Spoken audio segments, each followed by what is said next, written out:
Hey everyone, this is Troy from Roadside RC. Today we are looking at the Hosim. This is the 2845. This is a brushless four-wheel drive 16th scale all-wheel drive monster truck. We are going to be looking at unboxing, doing some driving, doing a review of this, so that if you're interested in getting this, you know what you're looking at. Welcome everyone, my name is Troy, this is Roadside RC. On this channel, you'll see a bunch of the bashing, crawling, drifting, racing, even some FPV drone stuff, and a bunch of unboxing videos and product reviews. Today, this is the 16th scale Hosim. Now, if you follow the channel, you'll see that we recently did a review of the Hosim 2995. It was a 12th scale truck, brushed, but four-wheel drive, and really the thing was rather fun, especially for what it was. You also know that we do a bunch of high boxing. We've done a bunch of high boxing, 18th scale, 16th scale. So when I saw this truck, and it was brushless, and it was four-wheel drive with metal drive shafts, and it was that 16th scale, it piqued my interest. This thing might be worth checking out, so I picked it up. Let's look at it.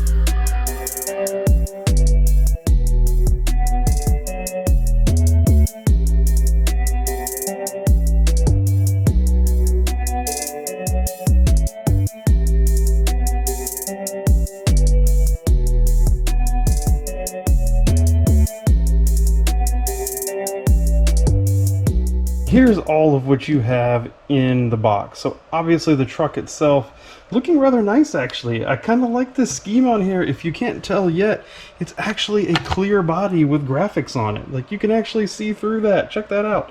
You know, it's a bold move. It's one that not a lot of manufacturers take, but enough graphics on there to really give you the idea, but yet you can also see through it some, which is kind of fun. Hosim does provide a lipo-safe bag, just like they did with the 2995. I love that. That's awesome. Two 1000 milliamp hour lithium ion packs, so that you have plenty of time, and the pretty much standard go-to 2.4 gigahertz controller that we need to put some batteries in to get going. Comes with a charger, comes with an adapter plug where you can actually plug both batteries in at the same time to extend your runtime. Different style battery hold down, some spare wheel nuts, looks like some spare body clips, and a wheel hex tool there all together. Now, underneath the body shell, this is really what gets interesting here. So again, you can see it actually provides a strap that just runs around the whole vehicle, and it looks like that's good if you're going to be running both of those lithium batteries. Otherwise, you're going to want to use the provided battery hold down if you're just going to be using one at a time. It clips into here.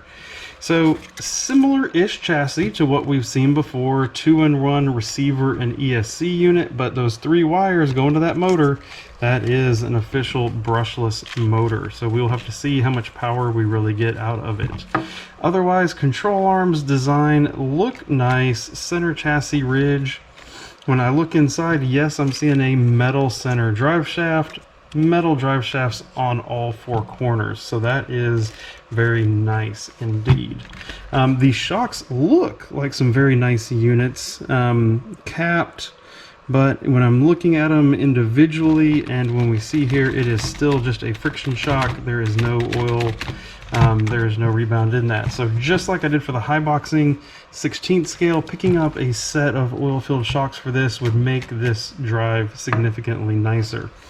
It looks like from the factory we already have pre-wired in 2 LEDs here in the front, and actually a wheelie bar. So I'm very curious if we're going to have to put this wheelie bar to the test. With the wheel off, you can see that this is not a hex-driven vehicle. It actually just has the cross pin that goes into the back of the wheel, but it actually does have metal shielded bearings in the corners, which is a very nice thing to have in a vehicle of this size. Got the batteries charged up. I actually just went ahead and put both batteries in here. It's kind of actually just handy dandy storage and carrying if you really want it that way. Strap all the way around the vehicle. Plugged it in, turned this on now, and so then to turn it on, we should just be able to do that. Make some nice bloops. Hey, look, we have headlights. Look, all that works. Let's see. We have steering. Then when we look at the controller, it actually does have a high-low speed mode. You can reverse the steering, you can do steering trim, and you can do steering dual rate if you need that. Let's see.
Okay, it is final thoughts time with this Hosim. So I put 2 battery packs through it. One at the park. I drove it up a tree. I've driven it off the ramp in my backyard.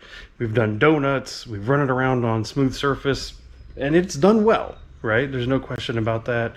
Overall truck is fun. I would say it has good weight to it, good power to it. The brushless setup that's in it is really nicely tuned to about the size of the vehicle. I wouldn't necessarily, I don't know if I'd really want it more powerful than that, although I'm very tempted to try to put a 3S in it and just see what happens. But as it sits, it's a pretty good vehicle. Comes with all the metal driveline, all that stuff. I had fun with it. I mean, you know, so if you're in the market, entry level, $100, you got $100 in your pocket, and you're looking at getting into the RC world, it's a pretty good deal. That brushless setup in there, it's powerful enough, man. Hey, pulling rolling wheelies in the grass, that's pretty fun, right? And that's good power to weight ratio. I would say you're gonna save up that $20 or so and upgrade to the actual oil-filled shocks. Will probably make a big difference in how this thing handles. So I'll be looking forward to that. I might pull that one out here pretty soon and go ahead and get that done to this vehicle. It's really nice. I mean, the brushless setup is in there that is good. Controllability is good. Overall, very happy with this vehicle. Let me know down in the comments, what do you think? Is this something as a budget entry level that you'd be interested in? Is it something that you'd be interested in maybe doing a giveaway on the channel? You know, if I did give this away, would you be interested in it? I'm not announcing it yet, but maybe, right? So trying to think what else I want to do.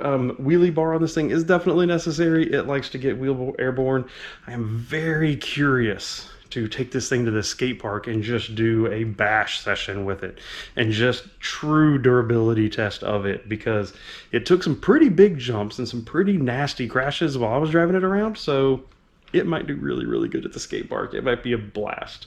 So anyway, be on the lookout for that. And as always, I really appreciate your support. Consider subscribing, liking, hit all that stuff. Turn on those notifications down below. Hey, while I'm out there picking out the skate park and the day that I can take this out to it, I'd appreciate if you'd come over, check out some of these other videos that I've already produced, and we will see you in the next one. So thank you. Really appreciate your support. Goodbye.